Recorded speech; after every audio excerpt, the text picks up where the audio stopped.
साथियों सलाम, नमस्ते, सत श्री अकाल और जय भीम जोहार। इससे कोई इनकार नहीं कर सकता दोस्तों कि झारखंड में जमीन की लूट मची हुई। हर कोई आदिवासी जमीन पर कब्जा जमाने को उतावला है और कहीं ना कहीं इसमें आदिवासियों की भी गलती है और दोषी भी है। कई मामले कोई जबरदस्ती आपकी जमीन पर कब्जा नहीं करता है, आपकी कहीं ना कहीं मिली भगत होती है।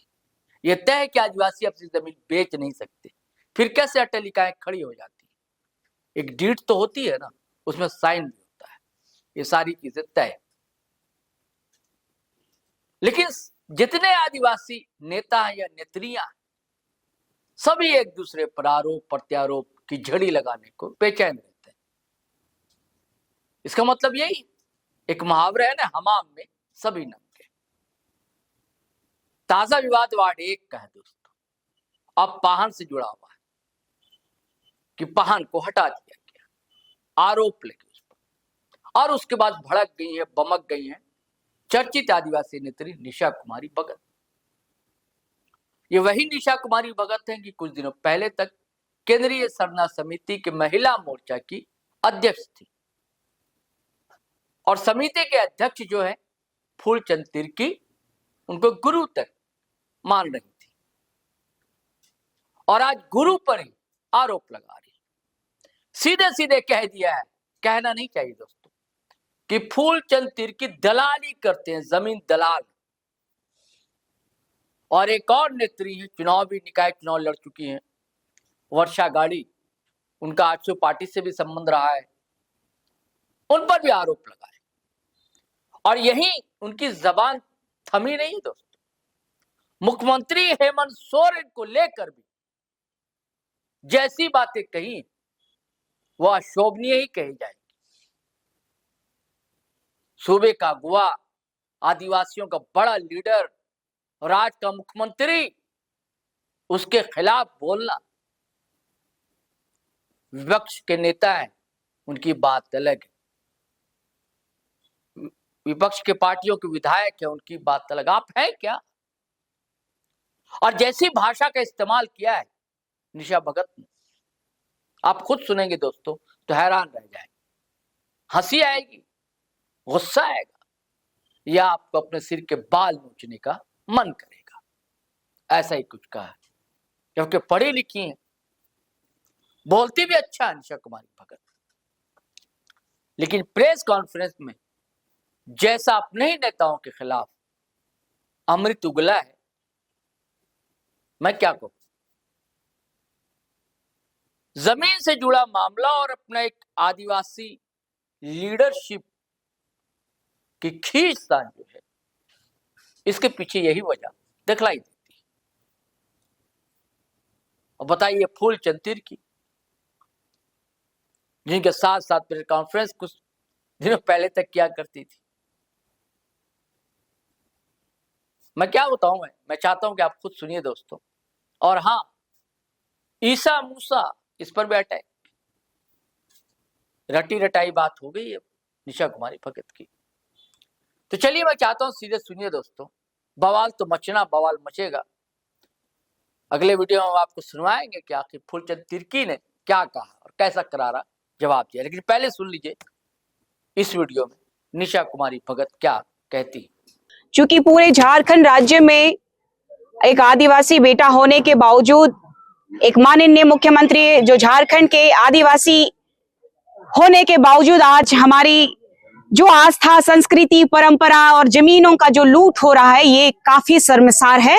और जैसा कि आपने देखा कि पिछले सरहुल में ही किस तरीके से हमारे पहान राजा के साथ अभद्र व्यवहार किया गया। चूंकि कोई भी पहान अगर जहां पे बदली करने का अगर रीत और रिवाज होता है, वह 3 साल में बदली की जाती है, और जहां बदली का प्रावधान नहीं है, वो अपने ही समाज, अपने ही कुल गोत्र, अपने ही खानदान के लोगों को चुना जाता है। लेकिन यहाँ सबसे बड़ा मामला जो है जमीन विवाद को लेकर के, लोग कहे कि जमीन विवाद के कारण जमीन बेची जा रही थी, इसी वजह से हमने पहान चेंज कर दिया। लेकिन दुर्भाग्य का विषय है कि जो जनता के लिए, जनता के द्वारा चुने गए जनप्रतिनिधि के साथ साथ समाज के जो अगुआ, जो जमीन के कारोबारियों के साथ मिली भगत करके चंद पैसों की दलाली करने के लिए लोग जो है इस बात को भूल गए कि आदिवासी जमीन को कोई गैर आदिवासी नहीं खरीद सकता है, और जो पहनाई जमीन है, जो व्यवस्था की जमीन है, जो स्वशासन की जमीन है, वो आदिवासी का जमीन को आदिवासी भी नहीं खरीद सकता है। क्योंकि आदिवासी जमीन के ये जो मुहैया कराया जाता है स्वशासन की विधि व्यवस्था की, हमारा गवा देवती के लिए किया जाता है, उनके रहने सहने, उनके जीविकोपार्जन के लिए किया जाता है। लेकिन ये दुर्भाग्य का विषय है कि जमीन दलालों के माध्यम से जमीन ना बेच पाने का जो मलाल इन लोगों को रहा है, आप इन लोगों का इतिहास उठा के देख लीजिए, चाहे स्वघोषित वर्षा गाड़ी की बात कीजिए, चाहे केंद्रीय सरना समिति के अध्यक्ष फूलचंद तिर्की की बात कीजिए, ये लोगों का नाम प्रखरता से जमीन दलाली में आया ही आया है।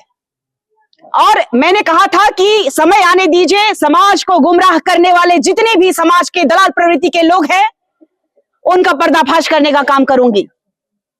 ये लोग जन्नेपुड़ी तन्नेमुड़ी के लोग आज जो है झारखंड को तबाह कर रहे हैं। हमारी संस्कृति, हमारी सभ्यता, हमारा जल जंगल जमीन को लुटेवाने के लिए सबसे अग्रिम पंक्ति में ऐसे लोग खड़े हैं।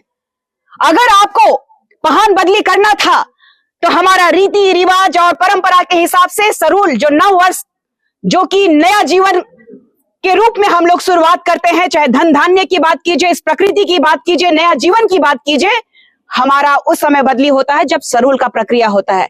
सरूल के समय मैंने न्यूज के माध्यम से देखा कि सूप को जो घुमाया जा रहा था उसे लूट लिया गया और अखड़ा में रख दिया गया। ये कोई विधि विधान नहीं होता है। जनता को बैठना पड़ता है, गांव के मौजा को, गांव के लोगों को बैठना पड़ता है। दुर्भाग्य है इस अगर जमीन का अगर हेरा फेरी हुआ है कहीं पे भी, तो यहाँ के जितने भी आदिवासी हैं वो सभी जिम्मेदार हैं, वो एक व्यक्ति जिम्मेदार नहीं है। क्योंकि आदिवासी जो व्यवस्था की जमीन कभी नहीं बेची जा सकती है, और जिसने भी खरीदा होगा उसको अगर बिल्डिंग भी बना दिया होगा तो उसको तुड़वाने का जिम्मेदारी अब निशा भगत का है। इसकी भी लड़ाई मैं लड़ूंगी कि आदिवासी भूयारी की बात कीजिए, या तो फिर पहनाई की बात कीजिए, या तो फिर मुंडारियों की बात कीजिए। मुंडारियों में सबसे बड़ी खूबसूरती बात है कि खानदानी चलते रहता है। आपको मैं दिखाना चाहती हूँ खतियान। इस खतियान में भी लिखा हुआ है कि आप किसी भी तरह से इस जमीन को किसी को हस्तांतरित भी नहीं कर सकते हैं। तो फिर आप बताइए कि जमीन का खरीद बिक्री का मामला कैसे आया।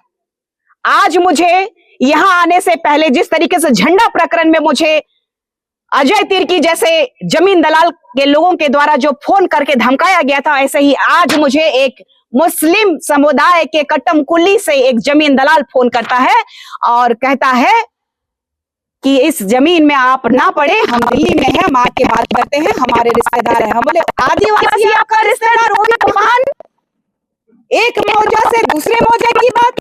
ये दुर्भाग्य है हमारे झारखंड राज्य का कि हमारी जमीनों को लगातार गैर आदिवासी लोग लूटने का, खसोट करने का काम बेहतरीन कर रहे हैं। और जिन्होंने भी स्वशासन की जमीन पे घर बनाया है उनको मैं चेताना चाहती हूँ कि स्वतः घर को तोड़ करके दूसरी जगह घर बनाइए। आदिवासियों का जमीन, अस्तित्व, परंपरा में खिलवाड़ निशा भगत बर्दाश्त नहीं करेगी। मैंने कहा है, चाहे यहाँ का माननीय सीएम हो, चाहे यहाँ के मंत्री हो, चाहे यहाँ के विधायक हो, चाहे कितना बड़ा गुंडा क्रिमिनल जमीन दलाल ही क्यों ना हो, टकराना पड़ेगा निशा भगत से। उसके बाद ही ये लोग कोई कदम उठा सकते हैं। इन लोगों को चाहिए, कोई हम लोगों का पैर धो दे रहा है, कोई हम लोगों को सम्मान दे रहा है तो चमकाना है फेस। इन लोगों को धरातल पे उठ करके काम नहीं करना है, इन लोगों को केस नहीं खाना है। जहां पे मलाई मिलता है वहीं पे ये लोग जो आए थे वो लोग वहीं जाने का काम करते हैं। क्यों? उनके घर भी गया था ये लोग। वर्षा गाड़ी जो स्वघोषित ग्राम सभा की अध्यक्ष है, पहान राजा ने उनको सुबह ही नोटिस घर जाके दिया। उन्होंने कहा कि हमको सिक्योरिटी प्रोवाइड करोगे तो हम आएंगे।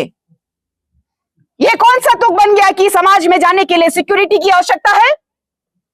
अगर आपका मुद्दा था कि यहां गलत हुआ है, जमीन की बिक्री हुई है, तो उनको निशा भगत से टकराने के लिए आना चाहिए था। अगर किसी भी लोगों को, यहाँ के गांव के किसी भी व्यक्ति को अगर वो धमकाएंगे, मुझे मिला है, सूचना मिला है कि वो गांव के लोगों को, जो लोग विरोध कर रहे थे उसका, कि सरूल के दिन जिस तरीके से हम लोगों की गवाह देवती का अपमान किया गया जमीन दलालों के माध्यम से, जमीन दलालों के संपर्क में आने वाले आदिवासी जो करके वाकई हमारे समाज को गर्त में लेके जा रहे हैं, उनको मैं चेताना चाहती हूं कि अगर एक भी हमारे लोगों को, जो गरीब गुरबा आदिवासी इस देश के मूल निवासियों को अगर धमकाने का कोशिश किया तो मैं घर में घुस के सेंधरा करूंगी। ये मेरा आदिवासी प्रण है कि आदिवासी का अस्मिता, आदिवासी की जमीन, आदिवासी की परंपरा पे जो भी प्रहार करेगा उनको पुनः चेतावनी देती हूं मैं कि सावधान, खबरदार। इनके लिए निशा भगत नाम की जहर की पुड़िया पूरे झारखंड में घूम रही है, ना कि रांची,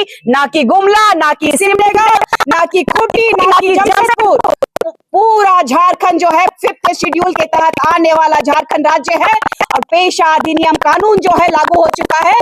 कोई भी व्यक्ति बिना ग्राम सभा का ना ही यहाँ की संस्कृति परंपरा को छेड़ सकता है, ना ही यहाँ की जमीनों को छेड़ सकता है। इतना ही कहना चाहूंगी और सबको मैं पुनः कहना चाहूंगी कि आदिवासी जमीन कभी नहीं बिक्री हो सकती है गैर आदिवासियों को। तो हमारा स्वशासन का जमीन को भी इनके इन प्रकार जमीन दलाल लोग एक मौजा जो करके यहाँ बीठा मौजा है और हम जा करके दिल्ली से लेके आएंगे या फिर दूसरी जगह से लेके आएंगे। सबका अपना अपना मौजा होता है, अपना अपना सीमा होता है, सीमांकन होता है, गवाह देवती होता है।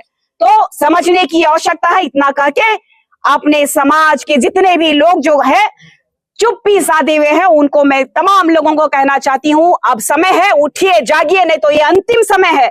यहाँ पर जमीन दलाल, यहाँ पर जो भू माफिया, जो यहाँ संस्कृति परंपरा को ईसा और मूसा वाले लोग लगातार हमारे में प्रहार कर रहे हैं। आज कैसे एक मुसलमान आदमी हमको फोन करके कह दिया कि आप इसमें मत पड़िए और इनको लज्जा भी नहीं आई।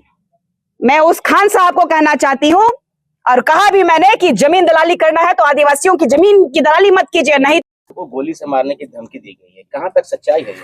तो उनसे पूछने चाहिए थे कि अगर गोली मारने की धमकी दी गई है तो थाना में सनहा दर्ज करना चाहिए, केस एफआईआर दर्ज करना चाहिए, ग्रामीणों के साथ बैठना चाहिए। यहाँ तो वो लोग खुद ही ये सबको धमका रही हैं और कह रही हैं कि गोली मारने की धमकी दी गई है। कौन गोली मारने का धमकी देगा? दिया गया है तो वो थाना जाए, प्रशासनिक पदाधिकारी के पास जाए। उनको अगर वाहन बदली करना था तो उनको ग्राम सभा की बैठक करनी चाहिए थी। वो भी ग्राम सभा में 4 महिला नहीं होते हैं। लेकिन ये तो वार्ड 1 के तहत आता है, ग्राम सभा का इसमें क्या रोल है? देखिए, वार्ड की बात अलग होती है, लेकिन आपको समझना होगा कि ये जो झारखंड राज्य 5th शेड्यूल के तहत आने वाला झारखंड राज्य है, यहाँ पर हमारे हर गांव में पहान होते हैं। यहाँ वार्ड हो, चाहे फिर ग्रामीण क्षेत्र हो, चाहे नगर पालिका हो, चाहे पंचायती सिस्टम प्रणाली हो, सभी जगह हमारे पहान राजा होते हैं। चाहे वो आप जाहिर थान वालों की बात कीजिए, संथाल परगना की बात कीजिए, या तो फिर मुंडारियों की बात कीजिए, चाहे उराव सभ्यता की बात कीजिए, सभी का अपना अपना मौजा में पहान होते हैं। अगर ये मसला है कि आपको कोई गोली मारने वाला तो जाइए थाना, आप जमीन का काम करती हैं, मुझे पता है। अगर प्रमाण देने की आवश्यकता पड़ेगी तो मैं वो भी प्रमाण दे दूंगी। आए ना भाई, लड़े। आरोप तो आप पे भी लगेगा। अरे भाई, आप पे भी आरोप लगेगा कि भाई दूसरा गजनी को लेके भाग गया है, तो क्या करिएगा? आप भाग गए हैं क्या? प्रमाण देना पड़ता है, बिना प्रमाण का कुछ नहीं होता है। कल तक जिस केंद्रीय सरना समिति के अध्यक्ष हुआ करती थी, आज इसका खुले इसीलिए तो जिसका स्वागत करने के लिए भी मैं ही पैसा दूं, जिसका परंपरा पर जो संस्कृति जो कि समाज में मैं एक नाम चिन्ह देने के लिए, जब मेरा नाम नहीं था क्या, जेल कैम्प ने मुझे निकाला था। और इस कुर्मी समुदाय का जितना भी मंच रहा वहां निशा भगत का नाम प्रखरता से लिया गया। क्यों? लड़ने वाली रही। और आज मैंने वेट किया कि आज बता दीजिए कि केंद्रीय सरना समिति पंकराज बाबा कार्तिक उरांव जी के सपने को चूर चूर करने वाले इन लोगों को मैं आपके माध्यम से सवाल करना चाहती हूँ कि भाई चंद पैसों के लिए आप अपना समाज को बेच दीजिएगा?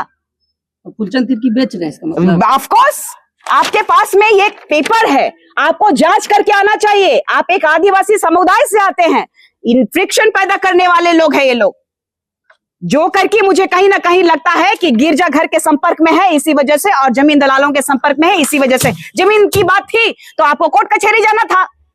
जमीन की बात है, जमीन का मसला है, तो इसके लिए संविधान में प्रावधान है कि आपके पास न्यायिक प्रक्रिया के लिए माननीय हाई कोर्ट, माननीय सुप्रीम कोर्ट है। लेकिन पहान की जहां तक बात होती है, ये सामाजिक है। ये कोई भी जनता आकर के वोट देके चला जाएगा वो नहीं मान्य होता है। हमारे यहाँ विधि विधान परंपरा रीति रिवाज होता है, हमारे लोगों को दबाया जा रहा है। ऐसे जमीन दलाल लोग अभी सिक्योरिटी मांगी थी ना जी, कितना सिक्योरिटी लेके आए हम, जबकि उससे ज्यादा हमको जान का खतरा है। एक तरफ ईसा वाले लोग, एक तरफ मूसा वाले लोग, एक तरफ जमीन के दलाल लोग, हाँ, एक तरफ कुर्मी समुदाय के लोग कि भाई उनको आदिवासी बनने नहीं दूंगी। तो ये भाई दुर्भाग्य का विषय है कि केंद्रीय सरना समिति में मैंने जब तक रही, मैंने समाज के परिप्रेक्ष्य में ही काम किया, आप लोगों ने पूरा देखा है। ऐसा नहीं है कि किसी से छुपा हुआ है। इसीलिए छोड़ दी थी पार्टी क्या? खुलेगा, धीरे धीरे खुलेगा। और भी बवंडर मसला है। आज जिस तरीके से ये खुलासा हुआ है कि किसी भी तरह आदिवासी जमीन की बिक्री गैर आदिवासी को नहीं हो सकती है, उसी तरह स्वशासन की जमीन को भी कोई आदिवासी भी नहीं खरीद सकता है। तो यही बात है, यही समझने की आवश्यकता है कि अगर आपको बदली करना था तो गांव के लोगों को पहले बैठाना था, सरूल से पहले।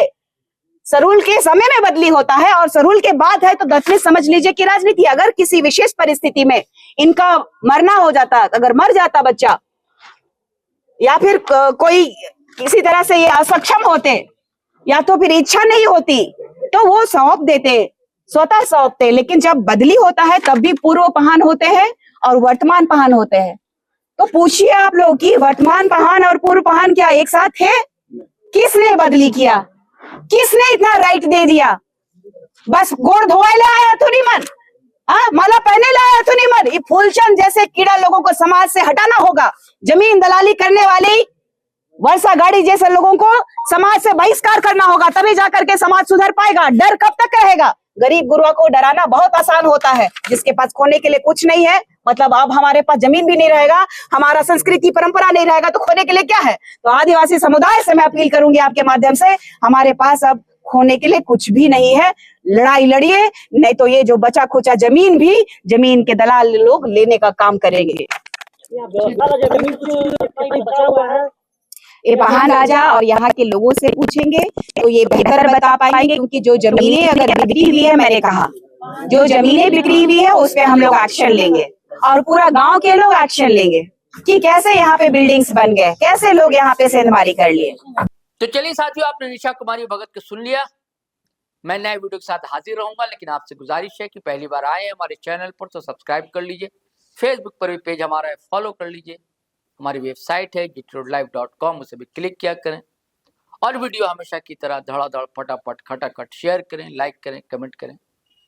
आज्ञा दें, इजाजत दें। जय हिंद, जय भारत।